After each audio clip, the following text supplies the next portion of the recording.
ঘুম থেকে উঠে মুঠোফোন হাতে নিয়ে অবাক হচ্ছেন অনেকেই, কারণ বদলে গেছে স্মার্টফোনের ডায়াল প্যাড। তবে নম্বর ডায়াল করার পর নতুন পদ্ধতি দেখে খুশি হচ্ছেন অনেক ব্যবহারকারী। নতুন ডায়াল প্যাডে একেবারে উপরে থাকছে স্টার দেয়া গুরুত্বপূর্ণ যোগাযোগ নম্বরগুলো।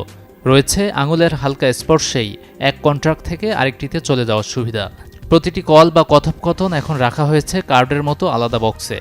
দেখতেও বেশ আকর্ষণীয় হয়েছে যা। তবে কেউ কেউ আবার মিস করছেন পুরনো পদ্ধতি। বিভ্রান্ত হলে চাইলে ফেরত যাওয়া যাবে আগের সে পদ্ধতিতেই। এটি মূলত ফোন বাই গুগলকে প্লে স্টোরের মাধ্যমে স্বয়ংক্রিয়ভাবে আপডেট করার ফলে ঘটছে। তাই আগের নিয়মে ফিরে যেতে চাইলে phone by Google app uninstall করুন, অথবা অ্যাপের অটো আপডেট পদ্ধতি বন্ধ রাখুন। তবে হঠাৎ কেন এই পরিবর্তন আনছে গুগল?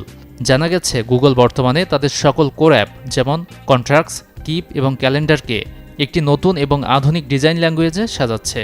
ফোন অ্যাপের এই রিডিজাইন সেই বৃহত্তর পরিকল্পনার একটি অংশ। তাই যারা পরিবর্তনের সাথে থাকতে চান স্বাগত জানাতে পারেন উদ্যোগটি, আর না চাইলে ফিরে যেতে পারেন আগের নিয়মে। গাজী আনিস, চ্যানেল 24।